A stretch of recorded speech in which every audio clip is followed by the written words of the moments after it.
welcome back once again, my dear viewers. We're coming now, it's safe to say, to the central part, not just of the book of Revelation, but of the whole Bible. And that is that there will be a throne set up in the city of Jerusalem, and on it will reign a king, the King of Kings, and that will be the kingdom for which, in truth, the whole of humanity would long for if they really understood it, and would always have longed for it, because it will end this really sad and sorrowful world in which we live. It has good points, but it has so much sadness. When the throne is set up, that will all come to an end. Wow. And that's something that really should excite all of us. It excites me. So it's Book of Revelation, part 11. And it's a throne set in heaven. I saw a throne in heaven. That's Revelation chapter 4. And one sat on the throne. He was like a jasper, sardius, a rainbow, like an emerald encircled the throne. So a rainbow then was around the throne. A very, very significant thing indeed is the rainbow. So around the throne in a circle were 24 elders dressed in white robes with golden crowns on their heads. Now, a throne in heaven. What is meant by heaven here? This is really crucial to answer this, not just for the book of Revelation, but for the whole of the gospel and for the whole of the Christian faith. What does the throne set in heaven mean? Needless to say, the Bible itself gives the answer. In the beginning, God created the heavens and the earth. Heaven, in Hebrew, shemi, which means the sky, according to Strong's Concordance, heaved up things, according to Young's Concordance. So we have to be careful, like we have with all words of the Bible, not to read too much into it, because the word itself does not tell us a huge amount. It's the descriptions that are given of the word that actually tells us exactly what's meant.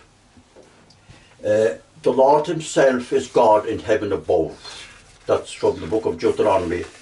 This is speaking of heaven itself, where God dwells. Now that is probably the most frequent meaning of the word heaven in the Bible, and it is what we automatically think of is God's throne in heaven itself when we think of the word heaven. But in many cases, especially in the book of Revelation, it cannot mean that.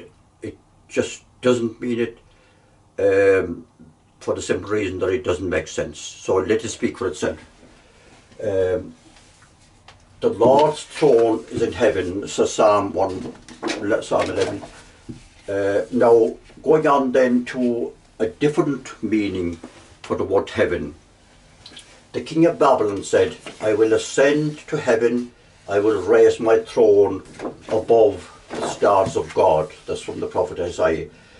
The king had been raised up very high among the countries of the world. Heaven here stands for the rulers of the world. The rulers individually are called stars, and all are appointed by God, as the Apostle Paul wrote. God is the one who has put the government there, he says. There is no government anywhere that God has not placed in power.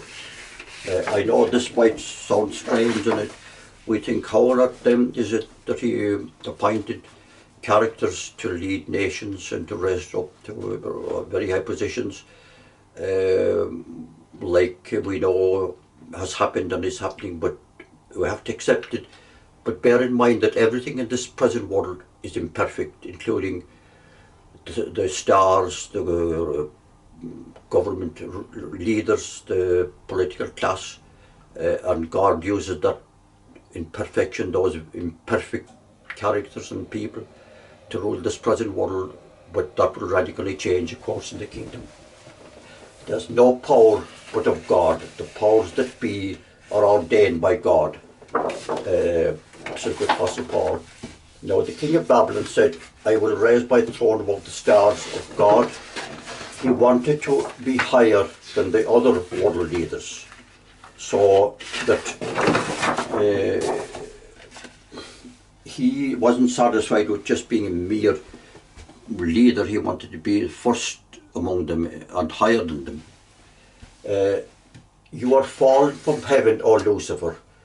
In the same chapter in Isaiah we read, take up this proverb against the king of Babylon. How are you fallen from heaven, O Lucifer, son of the morning? How are you cut down to the ground, you who weakened the nations? Points to note, the king of Babylon, who best fits this description, is Belshazzar. He was the last king of Babylon when it fell to the Persians in the year 539 BC, that's before Christ. Not alone did he fall from heaven himself, but so his kingdom, his whole kingdom of Babylon, as the Persians brought it to an end. That fell too. The prophet Daniel saw the writing on the wall, and this phrase, the writing on the wall, is frequently used by ordinary people, by journalists. It's a phrase that has entered the language, but it comes from the prophet Daniel. Wow, I didn't know that. It applied to King Belshazzar. The writing was on the wall for his kingdom. In other words, he and his kingdom were finished.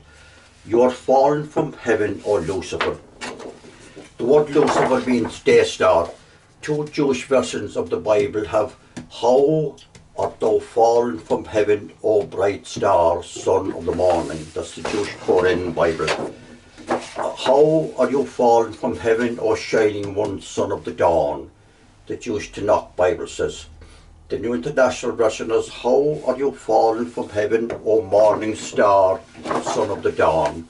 Belshazzar had been a morning star. He had been the brightest star among the world leaders of his day.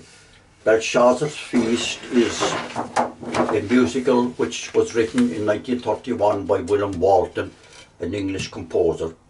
It was first performed at the Leeds Festival on the 8th of October 1931. Gosh. There's also a painting called Belshazzar's Feast. It was painted about the year 1637 by the Dutch artist Rembrandt. It is in the National Gallery in London. King Nebuchadnezzar's dream. I saw a tree of great height in the midst of the earth. The tree grew and became mighty. Its top reached to heaven. Nebuchadnezzar was Babylon's greatest king. The prophet Daniel interpreted the king's dream. He said, the tree is you, O king. You have grown and become strong and reaches to heaven. That's what Daniel said of Nebuchadnezzar. Moses said, give ear, O heavens, and I will speak, and hear, O earth, the words of my mouth. In the book of Deuteronomy. Moses was addressing the Israelites. In any race there are two separate groups of people, the leaders and the led. When we transfer this to the whole world, heaven refers to the governments of the world, earth refers to the common people. We have to make this transfer, since the prophecies cover the large part of the whole world, both the prophecies which have happened and which are still happening. Jesus said, I beheld Satan as lightning fall from heaven. Quite something, isn't it? Yes, yeah, imagine, just imagine these words of Jesus. Yeah. Jesus was here referring to the leaders of the world. The 70 disciples had just come back after preaching the gospel. A central message of that gospel is the removal of the world's ruling class to be replaced by the saints. It will happen like lightning at great speed. Jesus said, I saw Satan like lightning falling from heaven. The ruling class show many of the characteristics of Satan. Yes. That's coming from Jesus himself. Yeah. Jesus said, heaven and earth will pass away. Now, it is perfectly clear that God's throne in heaven, that is utterly impossible that will pass away. So clearly the meaning of heaven here is a different meaning, and it means all to do with the ruling class of the earth.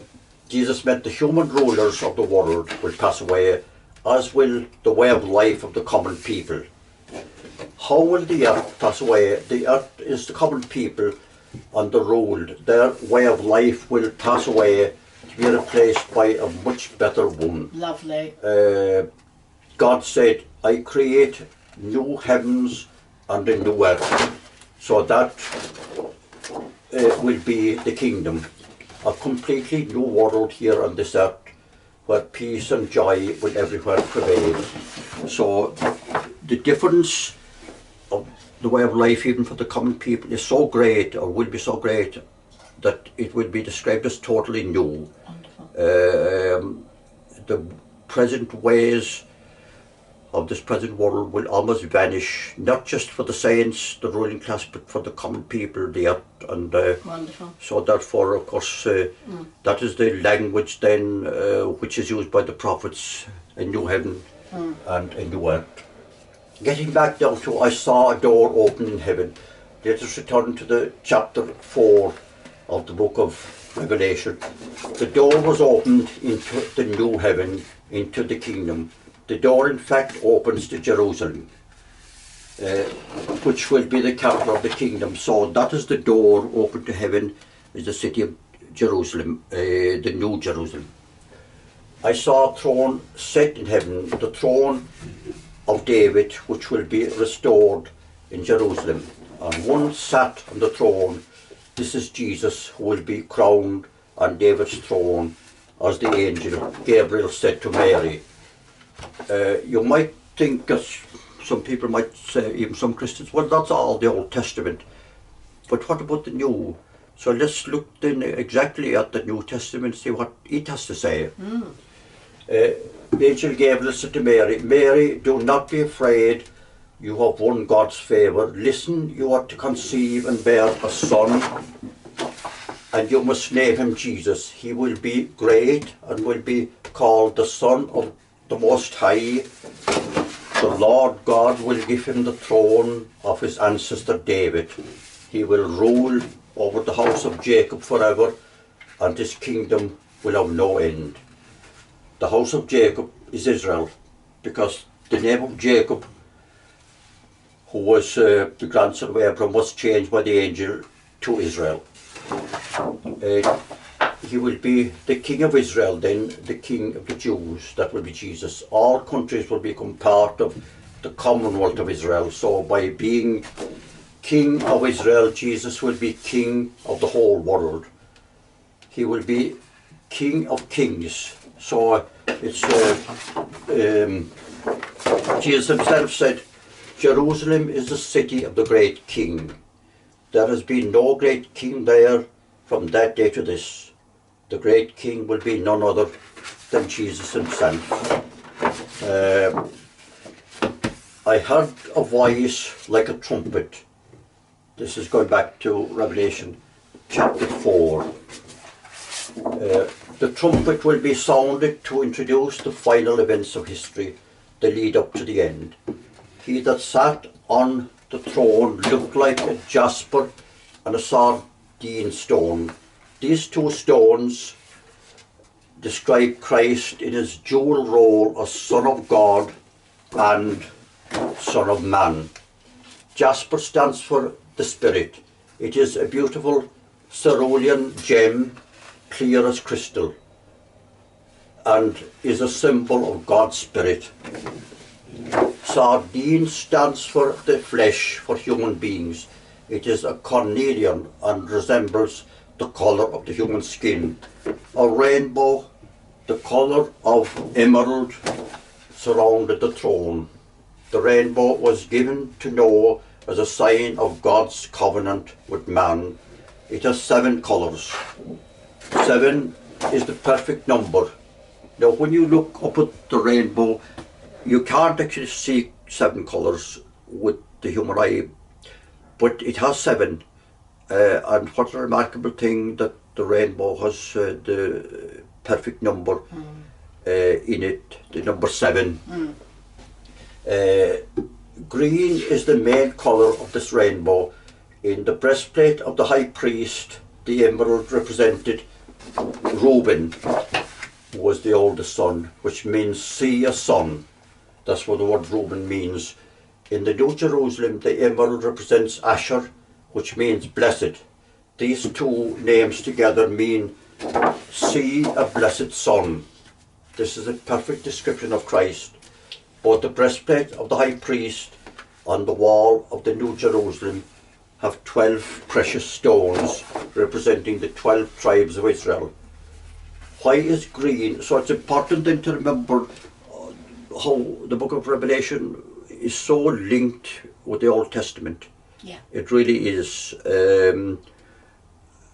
And the temple, the priesthood, and the high priest, the first high priest of course was Aaron, the brother of Moses, but the book of Revelation draws heavily on the rich tradition then of the Israelites going back to their father Abraham.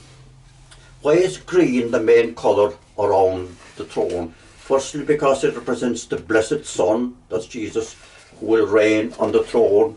Secondly, because a throne will make a new Garden of Eden. The throne, or at least the king on the throne, will make a new Garden of Eden to cover the whole earth. In any garden, green is the most common colour. It's strange that when you take a train or a bus out the country, what strikes you, apart from lands which are desert, is how much of the land is green. If it was red, for instance, it would be very harsh on the eye. Yeah. But green, there's something about green, trees are green, there's something I soft. see trees of green, red roses too. I see them all, for me and for you. And I think to myself, what a wonderful world. The colours of the rainbow, so pretty in the sky. So there's Vera Lynn for you now then. Nothing wrong with a touch of music and song, because that will certainly be a big part of the throne and what it will represent. The rainbow is a complete circle. That's around the throne. A circle, unlike a straight line, never ends. It is a fitting symbol of the life that will never end, everlasting life. The rainbow commemorates God's first written covenant with man in the days of Noah. A covenant is an agreement. Since the covenant made with Noah is everlasting, and since it has the perfect number, it is reasonable to suppose that it stands for the covenants of all ages. Round the throne in a circle were 24 thrones, not just one throne, 24 thrones around the main throne, and on them 24 elders. In the centre were 4 living creatures. 24 and 4 take us back to Israel, in which it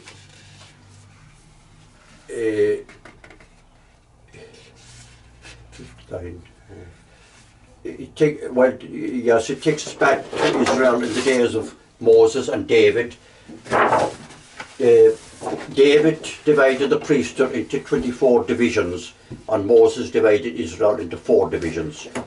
The 24 stands for the religious life of the group who will rule in Jerusalem, while 4 stands for their civil life, the religious and civil roles of the saints in the kingdom. Those roles will be based on the system of ancient Israel. The whole world, in fact, will be modelled on ancient Israel. It's very important to remember this, that the kingdom will be basically the kingdom of Israel restored, which will cover the whole world.